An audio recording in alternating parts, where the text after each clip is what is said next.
আসসালামু আলাইকুম দর্শক, আশা করি সকলেই ভালো আছেন। ইবনে সিনা হাসপাতালে হামলা এবং ভাঙচুর। সিলেটের ইবনে সিনা হাসপাতালে এক রোগীর মৃত্যুকে কেন্দ্র করে হামলা, ভাঙচুর ও সংঘর্ষের ঘটনা ঘটেছে। এই সময় রোগীর ৫ জন আহত হয়েছে। অর্থাৎ যখন রোগীটি মারা গিয়েছিল তখন তারা হামলা এবং ভাঙচুর চালায়। এই সময় রোগীর ৫ জন স্বজন বিশেষভাবে আহত হয়েছে। ঘটনাটি ঘটেছে গতকাল মঙ্গলবার ১৬ সেপ্টেম্বর রাত ৯টার দিকে নবীনগর ইবনে সিনা হাসপাতালে এই ঘটনা ঘটে। পরে পুলিশ সহ আইনশৃঙ্খলা বাহিনী ঘটনাস্থলে পৌঁছে পরিস্থিতি নিয়ন্ত্রণে আনে। পুলিশ ও হাসপাতাল সূত্রে জানা যায়, গত ৪ সেপ্টেম্বর রাতে সিলেট বিমানবন্দর সড়কে একটি ট্রাক ও দুটি মোটরসাইকেল ত্রিমুখী সংঘর্ষে গুরুতর আহত হন গোপালগঞ্জ উপজেলার নিজ ফুলশাইন্দা মোকামটির তানিম আহমেদ। গুরুতর আহত অবস্থায় সিলেট ওসমানী মেডিকেল কলেজ হাসপাতালে ভর্তির পর উন্নত চিকিৎসার জন্য তাকে ইবনে সিনা হাসপাতালের আইসিইউতে ভর্তি করা হয়। মঙ্গলবার রাত ৯টার দিকে চিকিৎসাধীন অবস্থায় আইসিইউতে তার মৃত্যু হয়। জানা গেছে, তামিমের মৃত্যুতে চিকিৎসকের অবহেলার অভিযোগ এনে প্রথমে হাসপাতালে ভাঙচুর শুরু করে তার স্বজন ও বন্ধুরা। অর্থাৎ ওনার মারা যাওয়ার পিছনে চিকিৎসকের অবহেলা আছে। ইবনে সিনা হসপিটালের চিকিৎসকের অবহেলাকে কেন্দ্র করে তার স্বজন ও বন্ধুরা তাৎক্ষণিক হাসপাতালের সংঘর্ষ চালায়। তাৎক্ষণিক হাসপাতালের কর্মচারীরা সংঘবদ্ধ হয়ে তাদের উপর পাল্টা হামলা চালালে সংঘর্ষ শুরু হয়।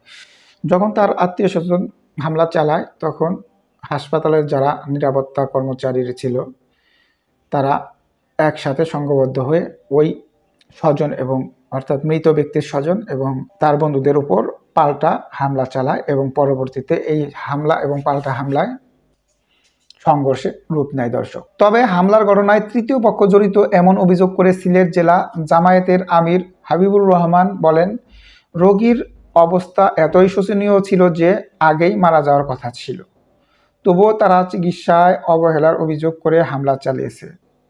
তারা জোর করে আইসিইউতে প্রবেশ করার চেষ্টা করেছে। এই সময় হাসপাতালের সিকিউরিটি লোকজন বাধা দিলে হাসপাতালের গ্লাস ভাঙচুর করা হয়। অর্থাৎ জামাতের পক্ষ থেকে জানানো হয় যে ওই লোকটাকে যখন ভর্তি করা হয়েছে তার অবস্থা এতটাই শোচনীয় ছিল যে তখনই সে মারা গিয়েছে, এরকম একটা অবস্থা হয়েছে। তারপরেও তারা জোর করে তাকে আইসিইউতে ভর্তি করায়। আইসিইউতে ভর্তি রাখার পরে সে যখন মৃত দেখা যায়, এটা জানার পর তারা আইসিইউ ভাঙচুর করার জন্য চেষ্টা চালায়। আর এখানে তৃতীয় পক্ষের হাত আছে এমনটি বলা হয়েছে দর্শক। এই সময় হাসপাতালের সিকিউরিটি লোকজন বাধা দিলে হাসপাতালের গ্লাস ভাঙচুর করা হয়। তবে এই হামলায় রোগীর স্বজনরা জড়িত নয়। এই যে হামলা করা হয়েছে, এই হামলায় রোগীর কোনো স্বজন জড়িত নয়, এটা জানিয়েছে জামাতের আমির। তৃতীয় পক্ষ হামলাটি ঘটিয়েছে। সিলেট মেট্রোপলিটন পুলিশের অতিরিক্ত উপকমিশনার মোহাম্মদ সাইফুল ইসলাম বলেন, রোগীর মৃত্যুকে কেন্দ্র করে হামলা, ভাঙচুর ও সংঘর্ষের ঘটনা ঘটেছে। পুলিশ ঘটনাস্থলে গিয়ে পরিস্থিতি নিয়ন্ত্রণ করেছে।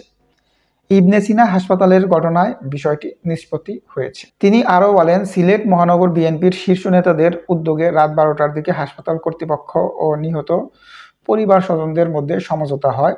বৈঠক শেষে তামিমের লাশ তার স্বজনদের কাছে হস্তান্তর করা হয়। অর্থাৎ হাসপাতাল কর্তৃপক্ষ এবং যাদের সাথে সংঘর্ষ হয়েছে তাদের এই সংঘর্ষটাকে মিটমাট করে সিলেট মহানগর বিএনপির শীর্ষ নেতারা।